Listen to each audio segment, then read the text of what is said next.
Welcome to the literature of this week. And this is when, if you're watching this video, find a grounded space. Maybe get some tea or a snack or something where you can really get settled in, really get grounded while listening to this. Maybe close your eyes and meditate as I'm reading through this, because this is one of those stories where it's a great one to read out loud. There's a lot of imagery in this, and when you close your mind, when you close your eyes, then it would open up your mind's eye for you to see all those things. So this week we're talking about Jack London, and I really want to take a lot of advantage over this. And I was really thinking about a way where, I wouldn't want so many options that it would overwhelm me, but I don't want to close myself up to those options. So what is the answer? You make it more general. You make it general, where you can have all those options, but in few categories. And this is a good system where this is the literature of the week, and then the more informational subject videos of the week, which are lectures and presentations. So tune in to that.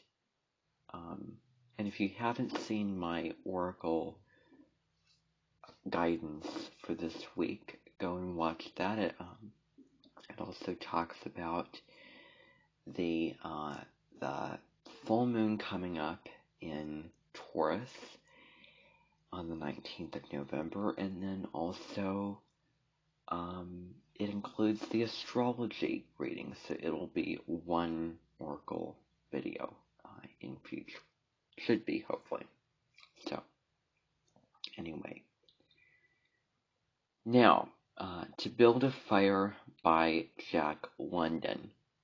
Let's get into this short story.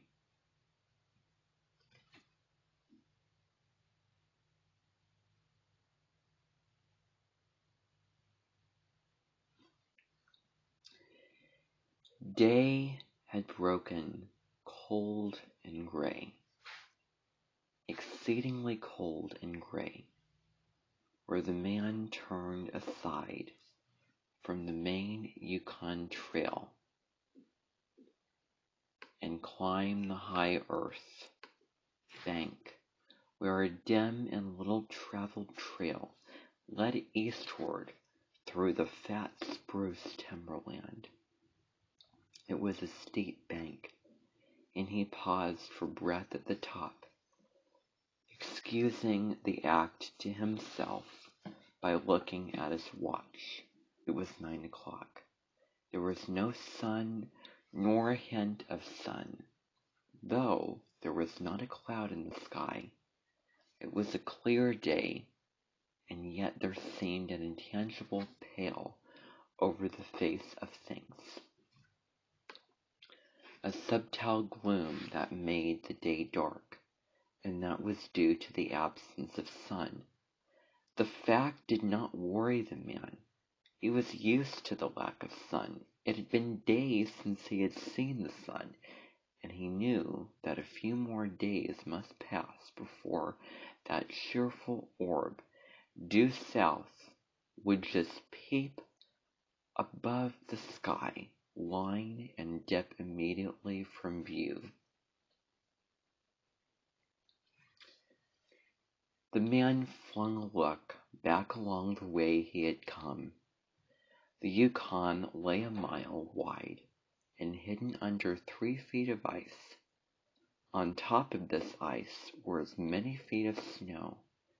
It was all pure white, rolling in gentle undulations where the ice jams of the freeze-up had formed, north and south. as far as his eyes could see. It was unbroken white, save for a dark hairline that curved and twisted from around the spruce. Covered island to the south, and that curved and twisted away into the north, where it disappeared behind another spruce-covered island. This dark hairline was the trail, the main trail, that led south 500 miles to the Chilcote Pass, dives in salt water that led north 70 miles to Dawson, and still on to the north 1,000 miles to Nolato, and finally to St. Michael on Bering Sea 1,000 miles and half 1,000 more. But all this, the mysterious far-reaching hairline trail, the absence of sun from the sky, the tremendous cold, and the strangeness and weirdness of it all, made no impression on the man. It was not because he was long used to it. He was a newcomer in the land, a Chacaquo, and this was his first winter. The trouble with him was that he was without imagination. He was quick and alert in the things of life, but only in those things and not in the significances. 50 degrees below zero meant 80-odd degrees of frost. Such fact impressed him as being cold and uncomfortable, and that was all.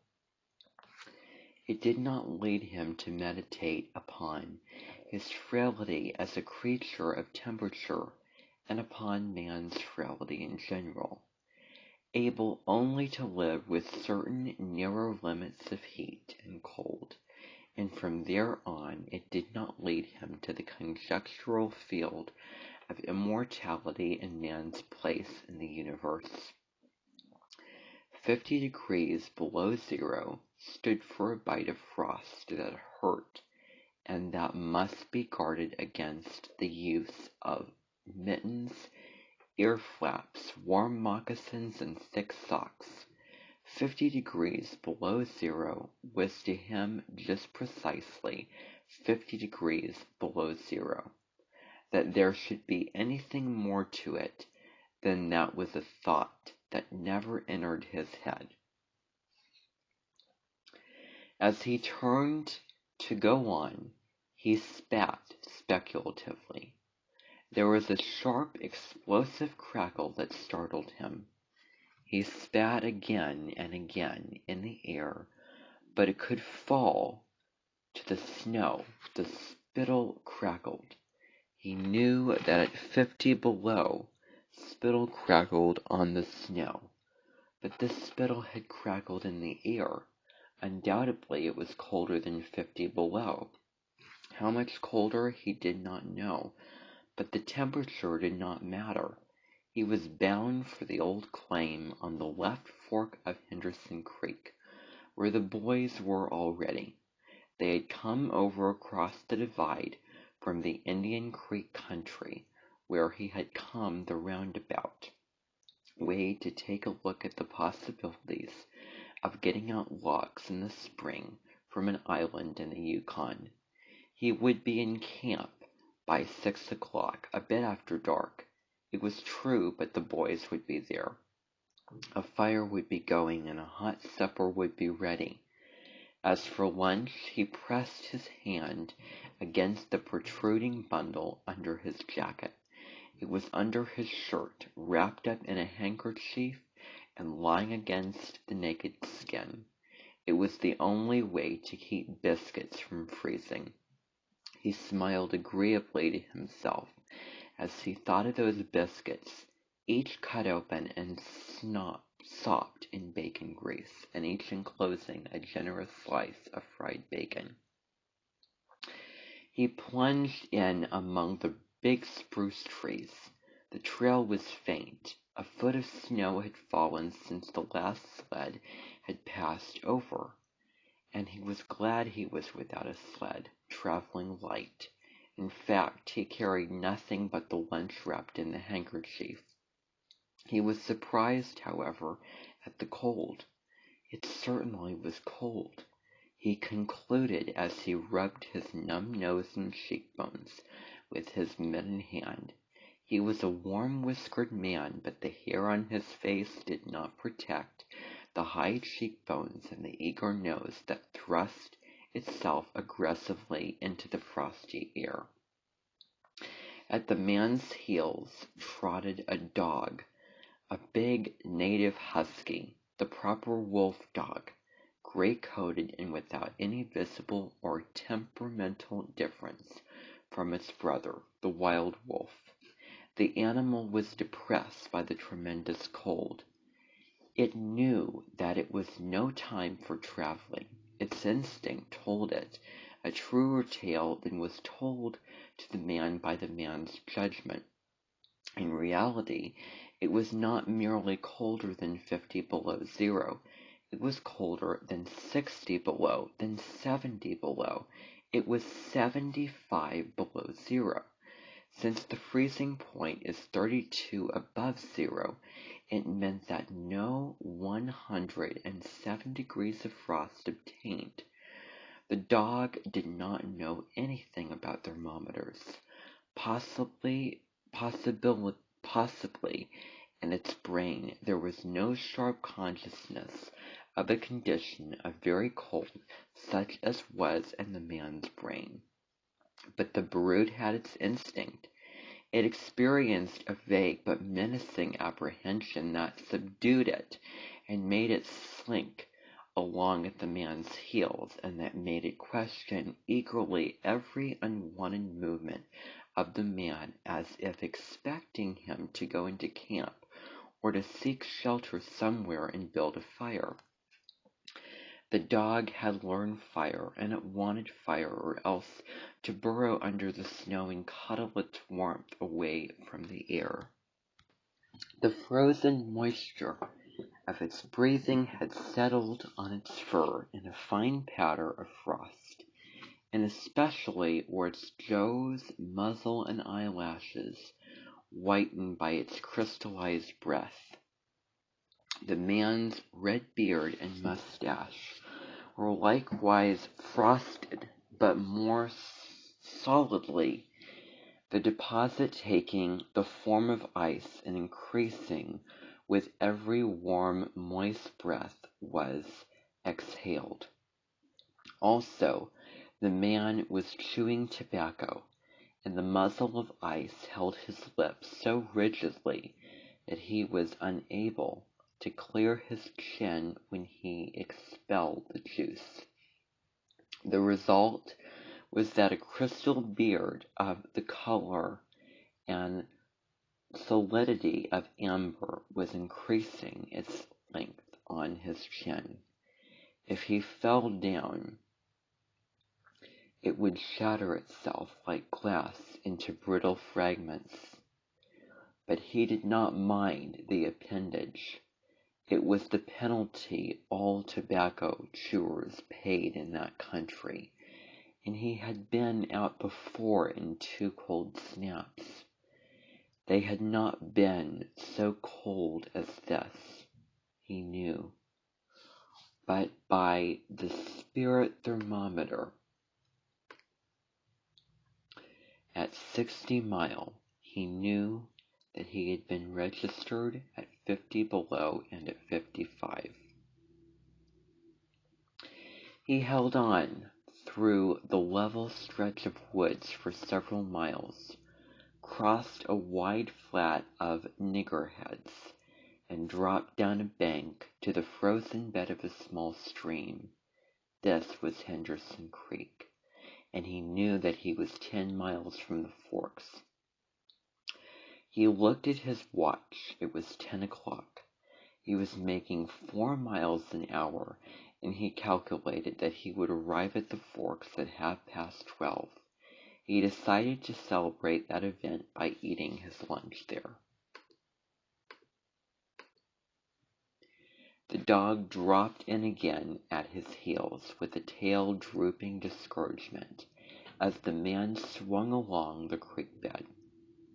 The furrow of the old sled trail was plainly visible, but a dozen inches of snow covered the marks of the last runners. In a month, no man had come up or down that silent creek. The man held steadily on. He was not much given to thinking, and just then, particularly, he had nothing to think about, save that he would eat lunch at the Forks, and that at 6 o'clock he would be in camp with the boys. There was nobody to talk to. Had there been, speech would have been impossible because of the ice muzzle on his mouth. So he continued monotonously to chew tobacco and to increase the length of his amber beard. Once in a while, the thought reiterated itself that it was very cold and that he had never experienced such cold. As he walked along, he rubbed his cheekbones and nose with the back of his mittened hand. He did this automatically, now and again changing hands. But rub as he would, the instant he stopped, his cheekbones went numb, and the folding instant the end of his nose went numb. He was sure to frost his cheeks, he knew that, and experienced a pang of regret that he had not devised a nose strap to the sort Bud wore in cold snaps.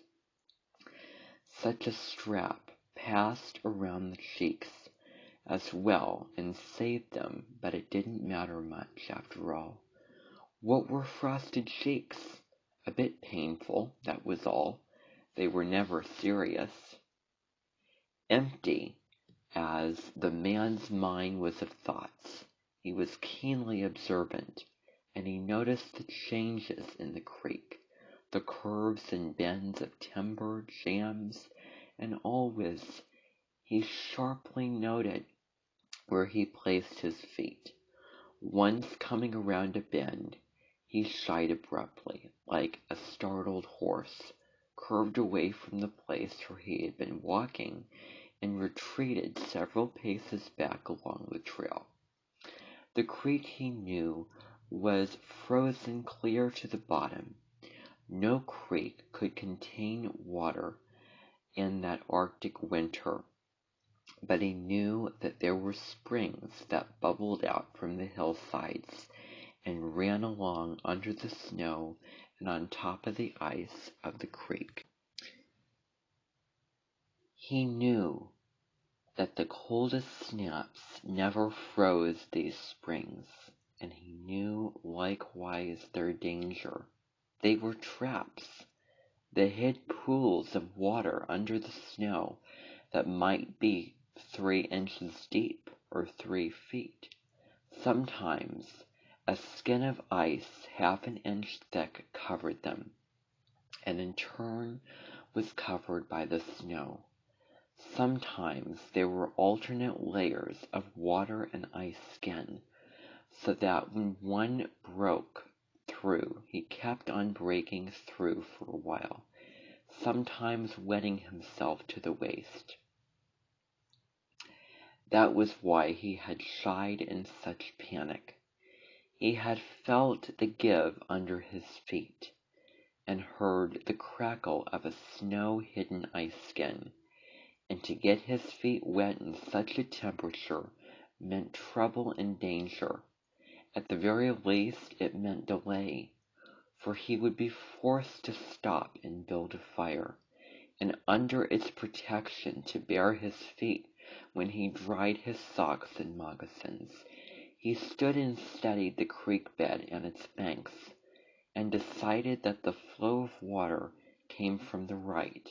He reflected a while, rubbing his nose and cheeks, and skirted to the left, stepping gingerly and testing the footing for each step. Once clear of the danger, he took a fresh chew of tobacco and swung along at his 4-mile gait. In the course of the next 2 hours, he came upon several similar traps. Usually the snow above the hidden pools had a sunken, candied appearance that advertised the danger. Once again, however, he had a close call, and once suspecting danger, he compelled the dog to go on in front. The dog did not want to go. It hung back until the man shoved it forward, and then it went quickly across the white, unbroken surface. Suddenly it broke through, floundered to one side, and got away to firmer footing. It had wet his 4 feet and legs, and almost immediately the water that clung to it turned to ice. It made quick efforts to lick the ice off his legs, then dropped down in the snow and began to bite out the ice that had formed between the toes. This was a matter of instinct. To permit the ice to remain would mean sore feet. It did not know this. It merely obeyed the mysterious prompting that arose from the deep crypts of its being. But the man knew, having achieved a judgment on the subject, that he removed the mitten from his right hand and helped tear up the ice particles. He did not expose his fingers more than a minute, and was astonished at the swift numbness that smote them. It certainly was cold. He put on the mitten hastily, and beat the hand savagely across his chest. At 12 o'clock the day was at its brightest, yet the sun was too far south on its winter journey to clear the horizon. The bulge of the earth intervened between it and Henderson Creek, where the man walked under a clear sky at noon and cast no shadow. At 12:30 to the minute, he arrived at the forks of the creek. He was pleased at the speed he had made. If he kept it up, he would certainly be with the boys by 6. He unbuttoned his jacket and shirt and drew forth his lunch. This action consumed no more than a quarter of a minute. Yet, in that brief moment, the numbness laid hold of the exposed fingers. He did not put the mitten on, but instead struck his fingers a dozen sharp snatches against his leg. Then he sat down on a snow-covered log to eat. The sting that followed upon the striking of his fingers against his leg ceased so quickly that he was startled. He had had no chance to take a bite of biscuit. He struck the fingers repeatedly and returned them to the mitten, baring the other hand for the purpose of eating. He tried to take a mouthful, but the ice muzzle prevented. He was forbidden to build a fire and thaw out. He chuckled at his foolishness, and as he chuckled, he noted the numbness creeping into his exposed fingers. Also, he noted that the stinging, which had first come to his toes when he sat down, was already passing away. He wondered where the toes were warm or numbed. He moved them inside the moccasins and decided that they were numbed. He pulled the mitten on hurriedly and stood up. He was a bit frightened. He stamped up and down until the stinging returned into his feet. It certainly was cold, was his thought. That man from Sulphur Creek had spoken the truth when telling how cold it sometimes got in the country, and he had laughed at him all at the time. That showed one must not be too sure of things. There was no mistake about it. It was cold. He strode up and down, stamping his feet and threshing his arms, until reassured by the returning warmth. Then he got out matches and proceeded to make a fire. From the undergrowth where high water of the previous spring had lodged a supply of seasoned twigs, he got his firewood.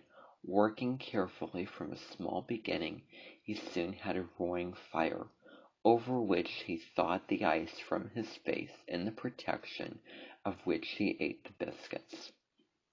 For the moment of cold of space was outwitted. The dog took satisfaction in the fire, stretching out close enough for warmth and far enough away to escape being stinged.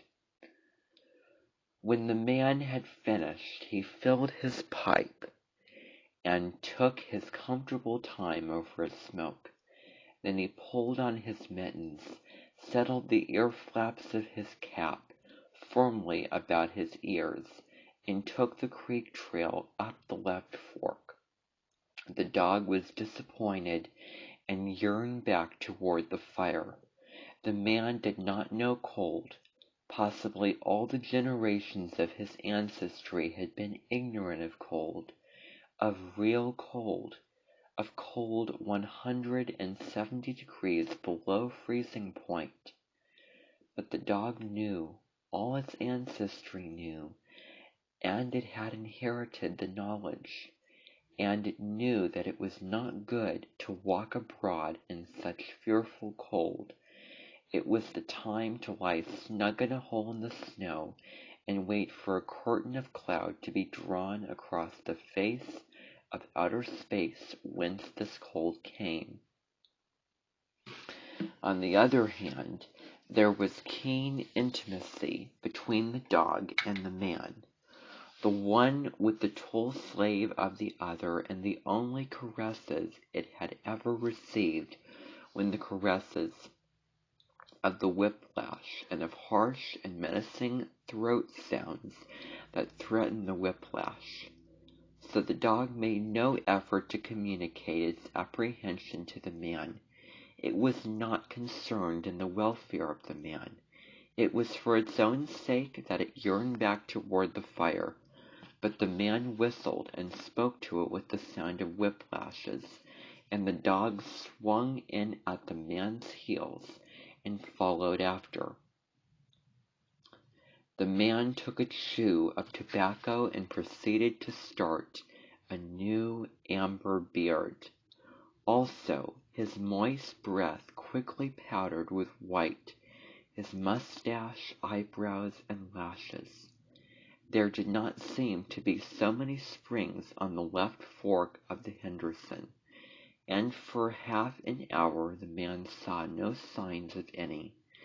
And then it happened.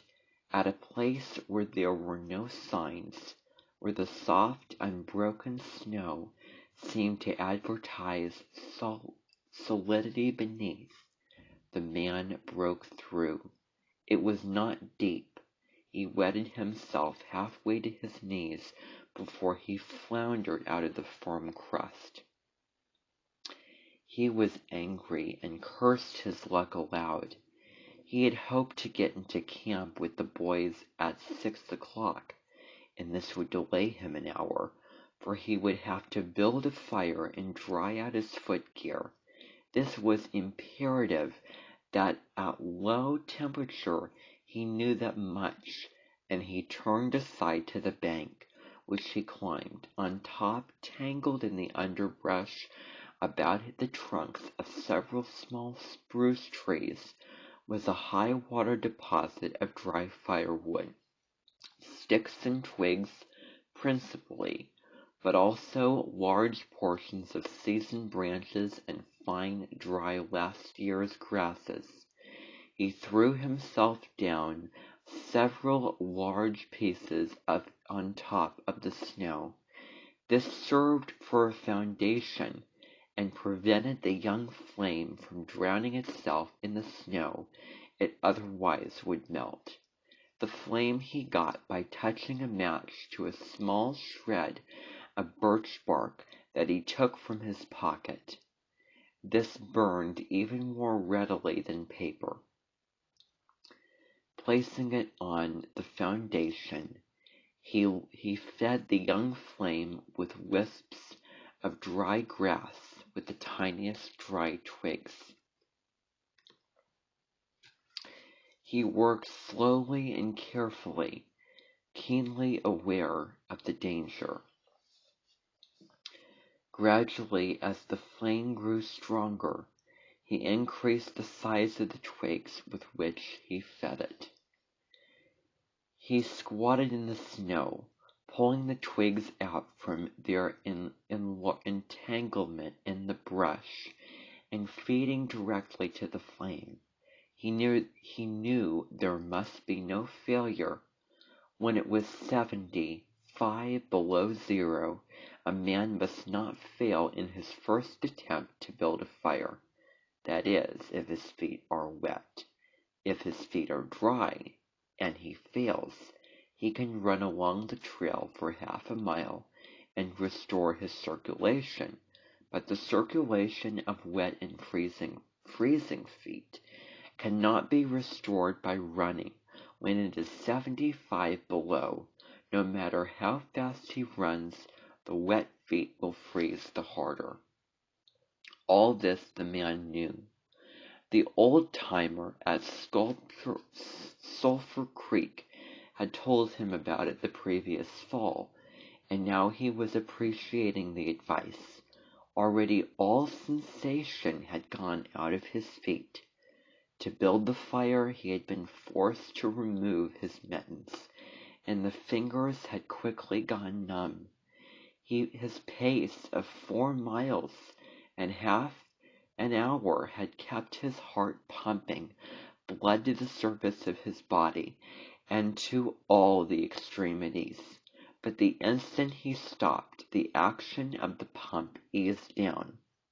The cold of space smote the unprotected tip of the planet, and he, being on that unprotected tip, received the full force of the blow. The blood of his body recoiled before it. The blood was alive, like the dog, and like the dog, it wanted to hide away and cover itself from the fearful cold. So long as he walked 4 miles an hour, he pumped that blood willy-nilly to the surface. But now it ebbed away and sank down into the recesses of his body. The extremities were the first to feel its absence. His wet feet froze the faster, and his exposed fingers numbed the faster, though they had not yet begun to freeze. Nose and cheeks were already freezing, with the skin of all his body chilled as if lost all blood. But he was safe. Toes and nose and cheeks would be only touched by the frost, for the fire was beginning to burn with strength. He was feeding it with twigs the size of his finger. In another minute he would be able to feed it with the branches the size of his wrist, and then he could remove his wet foot gear, and while it dried, he could keep his naked feet warm by the fire, rubbing them at first, of course, with snow. The fire was a success. He was safe. He remembered the advice of the old-timer at Sulphur Creek and smiled. The old-timer had been very serious in laying down the law that no man must travel alone in the Klondike after 50 below. Well, here it was. He had had the accident, he was alone, and he had saved himself. Those old-timers were rather womanish. Some of them, he thought. All a man had to do was keep his head, and he was all right. Any man who was a man could travel alone. but it was surprising the rapidity of which his cheeks and nose were freezing, and he had not thought his fingers could go lifeless in so short a lifetime. Lifeless they were, for he could scarcely make them move together to grip a twig, and they seemed remote from his body and from him. When he touched a twig, he had to look and see whether or not he had hold of it. The wires were pretty well down between him and his finger ends, all of which counted for little. There was the fire, snapping and crackling and promising life with every dancing flame. He started to untie his moccasins. They were coated with ice.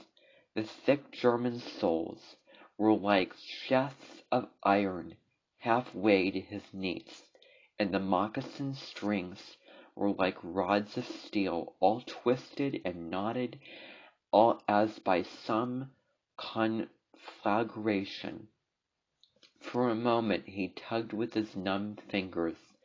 Then, realizing the folly of it, he drew his sheath knife. But before he could cut the strings, it happened.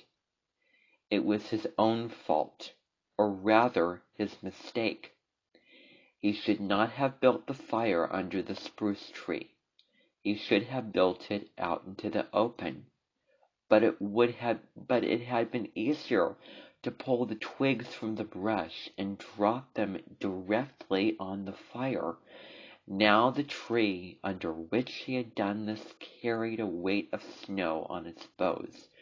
No wind had blown for weeks, and each bough was fully heightened. Each time he had pulled a twig, he had communicated a slight agitation to the tree, an imperceptible agitation, so far as he was concerned, but an agitation sufficient to bring about the disaster. High up in the tree, one bough capsized its load of snow. This fell on the boughs beneath, capsizing them. This process continued, spreading out and involving the whole tree. It grew like an avalanche, and it descended without warning upon the man at the fire. And the fire was blotted out, where it had burned like a mantle of fresh and distorted snow. The man was shocked. It was as though he had just heard his own sentence of death.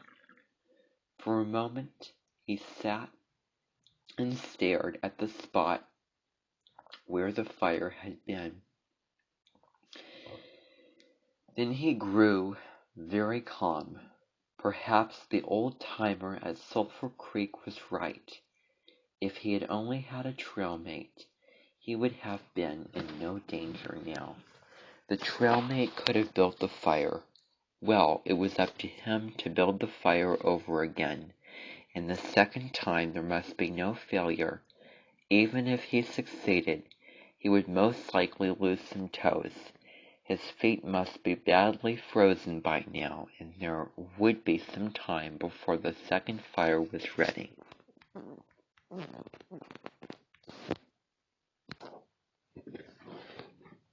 Such were his thoughts, that he did not sit and think them.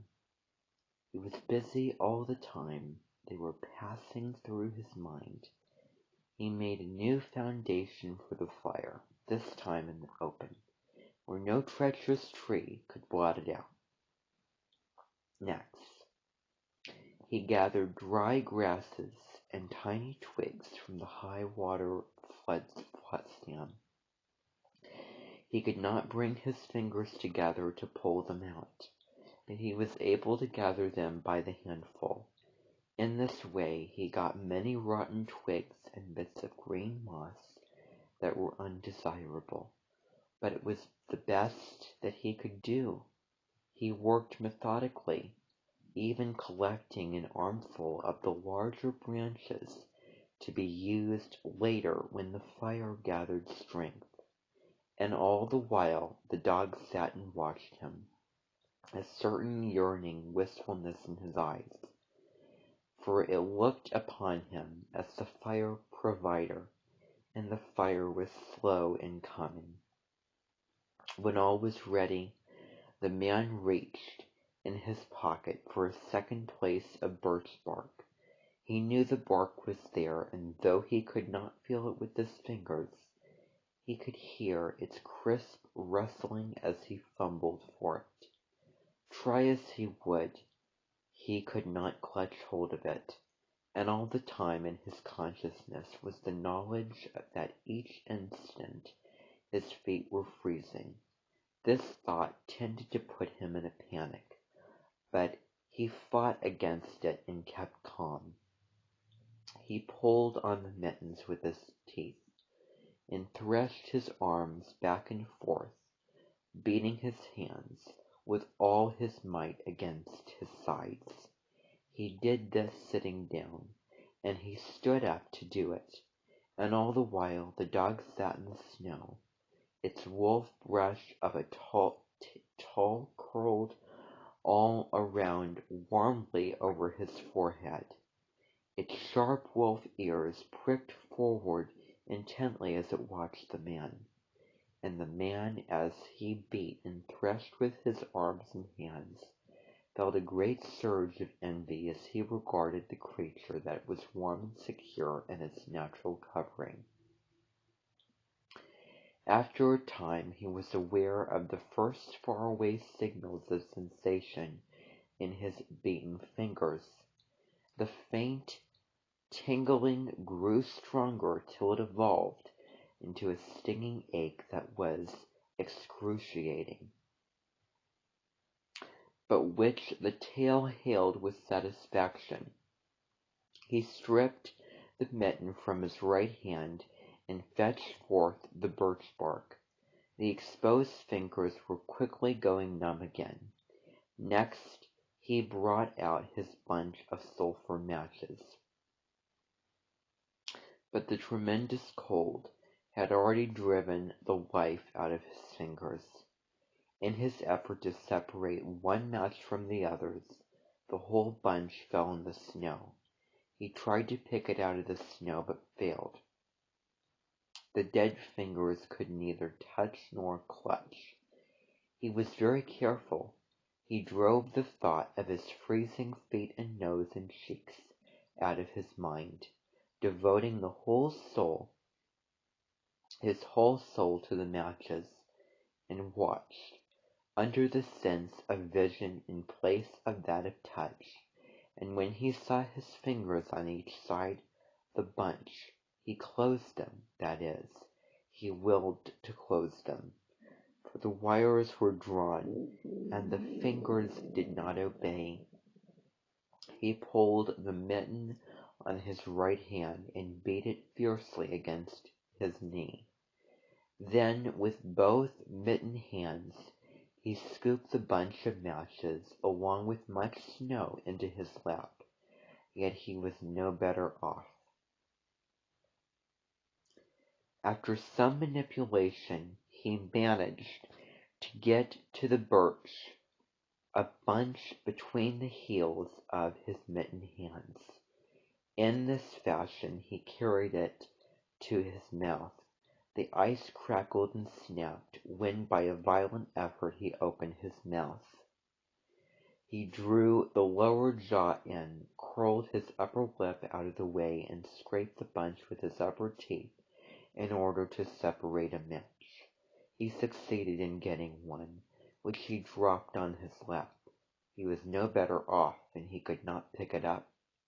Then he devised a way. He picked it up in his teeth and scratched it on his leg.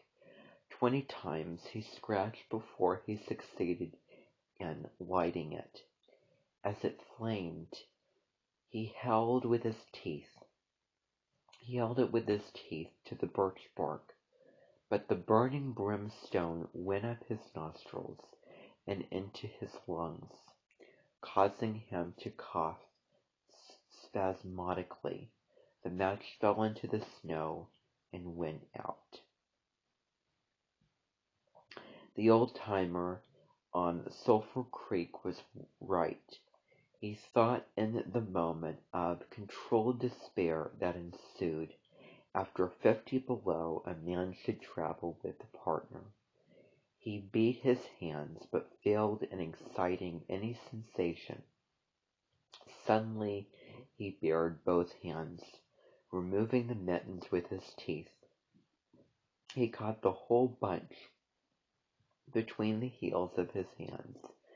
His arm muscles, not being frozen, enabled him to press his hand heels tightly against the matches. Then he scratched the bunch along his leg. It flared into flame, 70 sulphur matches at once. There was no wind to blow them out. He held his head to one side to escape the strangling fumes, and held the blazing bunch to the birch bark.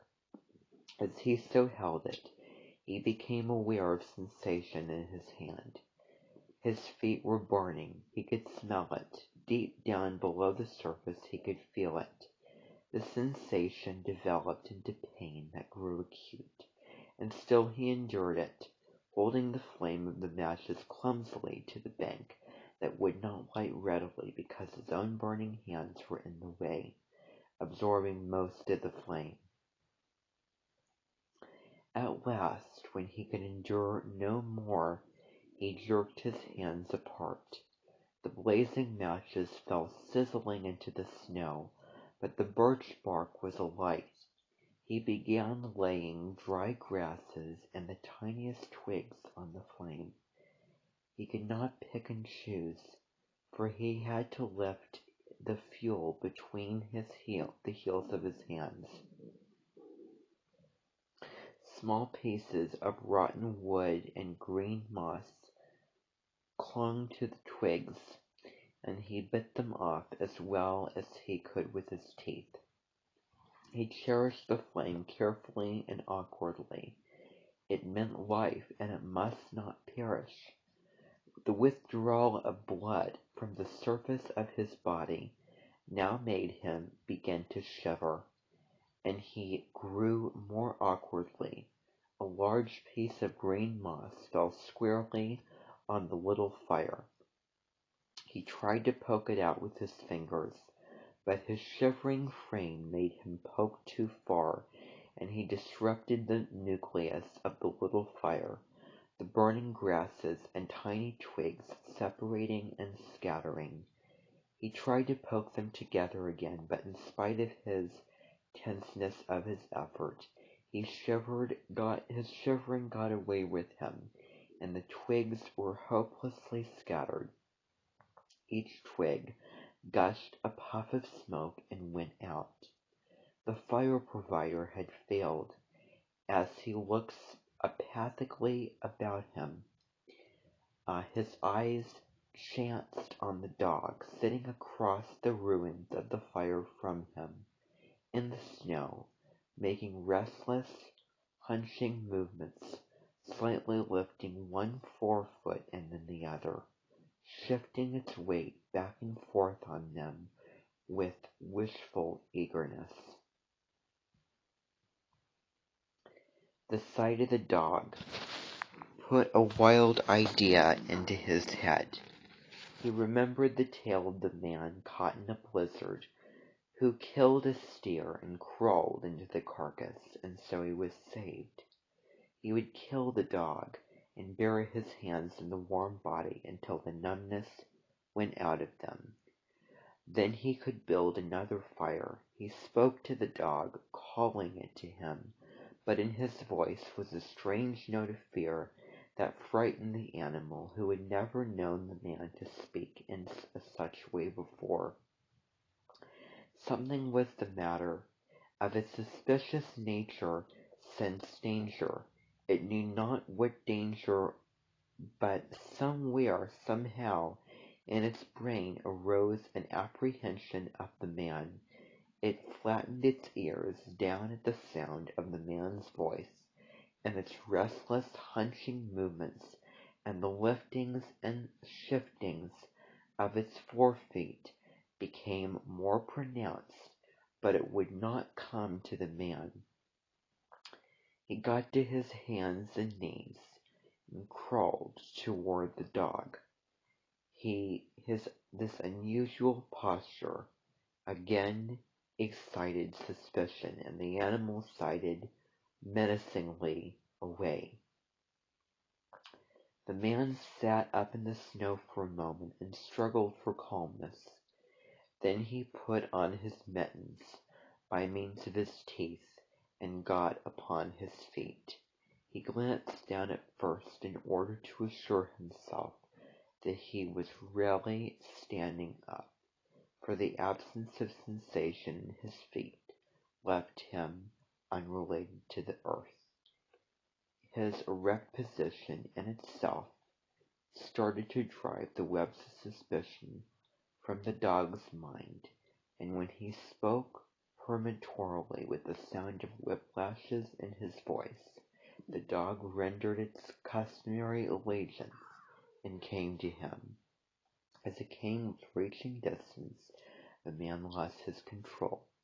His arms flashed out to the dog, and he experienced genuine surprise when he discovered that his hands could not clutch, that there was neither bend nor feeling in his fingers, in the lingers.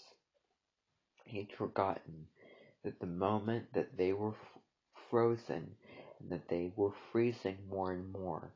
All this happened quickly, and before the animal could get away, he encircled its body with his arms.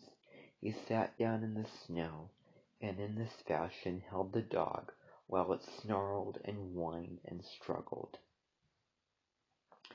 But it was all he could do, hold its body encircled in his arms and sit there. He realized that he could not kill the dog. There was no way to do it. With his helpless hands, he could neither draw nor hold his sheath knife, nor throttle the animal. He released it, and it plunged wildly away, with tail between its legs, and still snarling. It halted 40 feet away and surveyed him curiously. With ears sharply pricked forward, the man looked down at his hands in order to locate them, and found them hanging on the ends of his arms. It struck him as curious that one should have to use his eyes in order to find out where his hands were. He began threshing his arms back and forth, beating the mittened hands against his sides. He did this for 5 minutes, violently, and his heart pumped enough blood up to the surface to put a stop to his shivering, but no sensation was roused in his hands.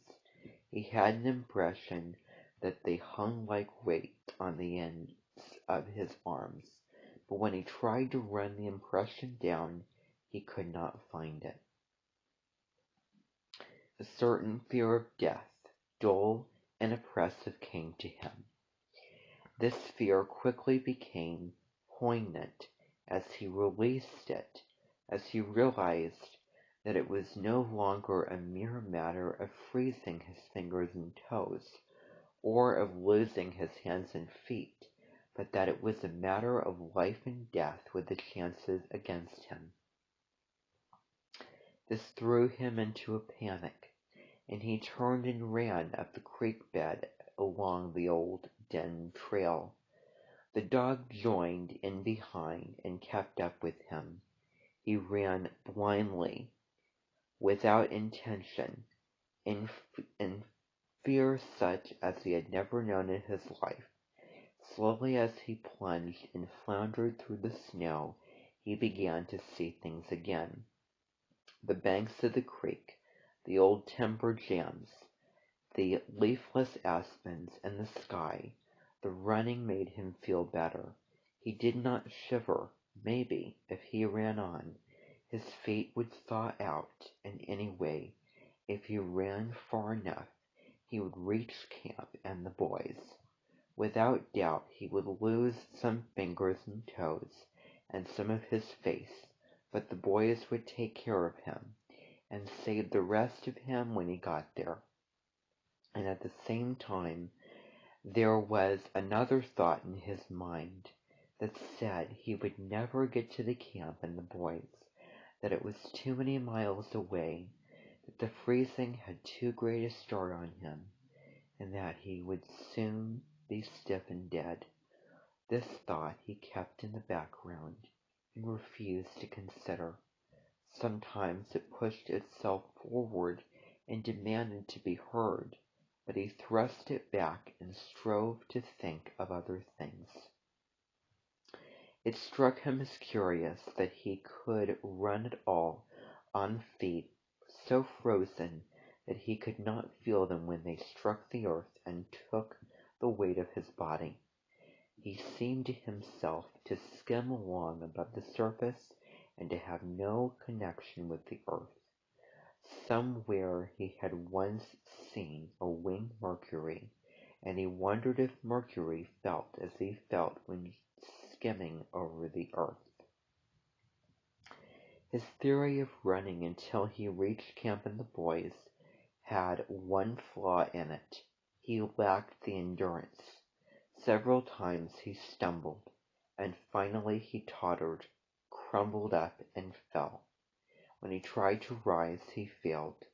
He must sit and rest, he decided, and next time he would merely walk and keep on going. As he sat and regained his breath, he noted that he was feeling quite warm and comfortable. He was not shivering, and it even seemed that a warm glow had come to his chest and trunk, and yet when he touched his nose or cheeks, there was no sensation. Running would not thaw them out, nor would it thaw out his hands and feet. Then the thought came to him that the frozen portions of his body must be extending. He tried to keep his thought down, to forget, to think of something else. He was aware of the panicky feeling that it caused, and he was afraid of the panic, but the thought asserted itself and persisted until it produced a vision of his body, totally frozen. This was too much, and he made another wild run along the trail. Once he slowed down to a walk, but the thought of the freezing extended himself and made him run again. And all this time the dog ran with him at his heels. When he fell down a second time, it curled his tail over its 4 feet and sat in front of him, facing him curiously intent and eager. The warmth and security of the animal angered him, and he cursed it till it flattered down its ears appeasingly. This time the shivering came more quickly upon the man. He was losing in this battle with the frost. It was creeping into his body from all sides. The thought of it drove him on, but he ran no more than 100 feet. When he staggered and pitched headlong, it was his last panic. When he had recovered his breath and control, he sat up and entertained in his mind the conception of meeting death with dignity. However, the conception did not come to him in such terms. His idea of it had been making a fool of himself, running around like a chicken with its head caught up. Such was the simile that occurred to him. Well, he was bound to freeze anyway, and he might as well take it decently. With this newfound peace of mind came the first glimmerings of drowsiness. A good idea, he thought, to sleep off to death. It was like taking an anesthetic. Freezing was not so bad as people thought. There were lots of ways to die. He pictured the boys finding his body the next day. Suddenly, he found himself with them, coming along the trail and looking for himself, and still with them, he came around a turn in the trail and found himself lying in the snow. He did not belong with himself any more, for even then he was out of himself, standing with the boys and looking at himself in the snow. It certainly was cold, as was his thought. He had gotten back to the States. He could tell his folks what real cold was. He drifted on from this to a vision of the old-timer on Sulphur Creek. He could see him quite clearly, warm and comfortable, and smoking a pipe. "You were right, old boss, you were right," the man mumbled to the old-timer of Sulphur Creek. Then the man drowsed off into what seemed to him the most comfortable and satisfying sleep that he had ever known. The dog sat facing him and waiting. The brief day drew to a close in a long, slow twilight. There were no signs of a fire to be made, and besides, never in the dog's experience had it known a man to sit like that in the snow and make a fire. As the twilight drew on, its eager yearning for the fire mastered it, and with a great lifting and shifting of forefeet, it whined softly, then flattered its ears down in anticipation of being shedden by a man. But the man remained silent. Later the dog whined loudly, and still later it crept close to the man and caught the scent of death.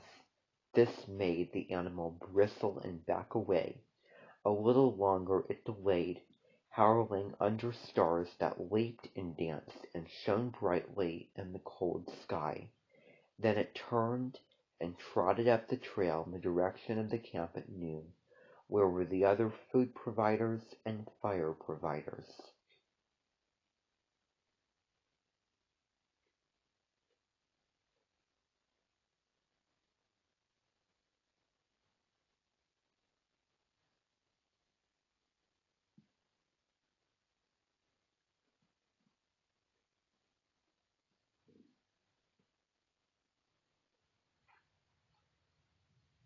Okay, so that was that short story, which was incredibly long.